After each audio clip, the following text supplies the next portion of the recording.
Ada kepiting mencapit kerang, kerang ada di lubang batu. Pasang kuping terang-terang, assalamualaikum warahmatullahi ta'ala wabarakatuh. Alhamdulillahilladzi arsala rasulahu bil huda wa dinil haq liyudhhirahu 'ala ad-dini kullih walau karihal kafirun wa kafa billahi syahida. Allahumma salli wa sallim ala sayyidina Muhammadin wa ala alihi wa sahbihi ajma'in. Rabbi shrah li sadri amin wa yassir li amri amin wahlul 'uqdatam min lisani yafqahu qawli. Amma ba'du. Pertama-tama dan yang paling utama dan yang harus diutamakan, marilah kita panjatkan puja serta puji syukur kita kehadirat Allah Subhanahu wa taala yang telah memberikan kita beribu-ribu nikmat. Selawat teriring salam bermahkotakan iman, pendobrak pintu kebatilan, penghancur pintu kesesatan, yang mana beliau belum pernah ke Bandung tapi namanya selalu disanjung. Beliau juga belum pernah ke Bekasi tapi namanya di mana-mana selalu terisi.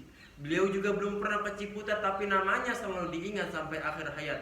Siapa lagi kalau bukan Habibina wa Syafi'ina wa Maulana Muhammadin, yang telah membawa umatnya dari zaman kegelapan sampai zaman terang benderang, dari zaman kebodohan hingga zaman kepintaran, dari zaman naik onta hingga zaman naik Toyota, minadz zulumati ilan nur. Pertama-tama yang tak saya lupa, yang saya hormati, para bapak ibu dewan juri dan juga para dekan dan bapak wakil dekan yang saya hormati. Izinkan saya Muhammad Said Rahman membuat sebuah pidato yang bertema moderasi beragama. Istilah moderasi beragama sering digaungkan, sering dijelaskan dan dipaparkan oleh guru-guru kita, oleh dosen-dosen kita, bahkan oleh Kementerian Agama kita sendiri. Lantas, apa itu moderasi beragama? Moderasi beragama berasal dari bahasa Latin, yaitu moderatio, yang berarti ketengah-tengahan atau kesedang-sedangan.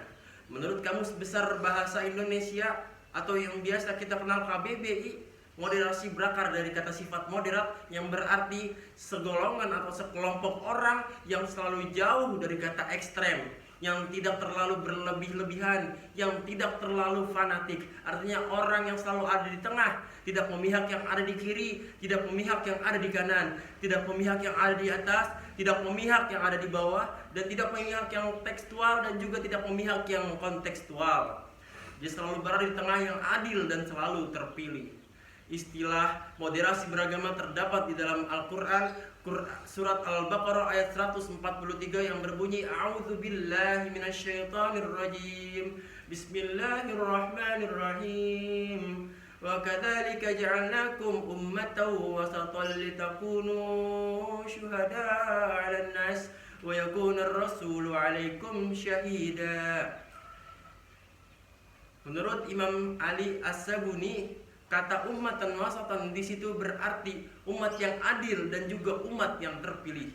Sedangkan menurut Imam Wahbah Az-Zuhaili, beliau mengartikan bahwa kata tersebut adalah kata pertengahan di antara sifat berlebih-lebihan dan juga sifat yang boros. Moderasi beragama muncul karena ada kubu ekstrem, yaitu ekstrem kanan dan juga ekstrem kiri. Sedangkan moderasi beragama muncul di tengah-tengah kedua kubu tersebut karena untuk mensatukan dan membuat kedamaian di antara dua kubu tersebut, yaitu mendialogkan keduanya ke dalam realitas kekinian. Dalam konsep pendidikan Islam, moderasi ini juga berarti mengajarkan agama bukan hanya untuk membentuk individu yang saleh secara personal, tetapi juga mampu menjadikan paham agamanya sebagai tolak ukur untuk menghormati dan menghargai umat agama lain. Bangsa Indonesia diyakini sebagai bangsa yang kaya raya. Bagi bangsa Indonesia, keberagaman dinilai adalah pemberian dari Allah Subhanahu wa taala, dari Tuhan yang Maha Esa, mulai dari kekayaan sumber daya alam, suku, bangsa, budaya, agama, dan juga bahasa. Oleh karena keberagaman tersebut, seringkali Indonesia dirundung konflik sosial karena perbedaan pendapat. Oleh karenanya, moderasi beragama muncul di tengah-tengah kita agar di Indonesia terjadi perdamaian dan juga keadilan secara merata. meminimalisir hal tersebut, pemerintah melalui Kementerian Agama dan kita sebagai mahasiswa ada baiknya selalu menggelorakan perihal moderasi beragama.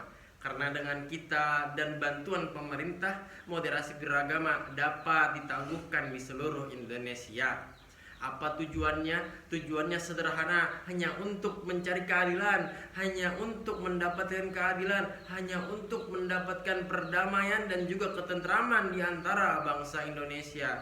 Karena perbedaan pendapat bisa menghancurkan sebuah umat. Hadirin Dewan Juri yang saya hormati, jika kata moderasi disandingkan dengan kata beragama, akan menjadi moderasi beragama.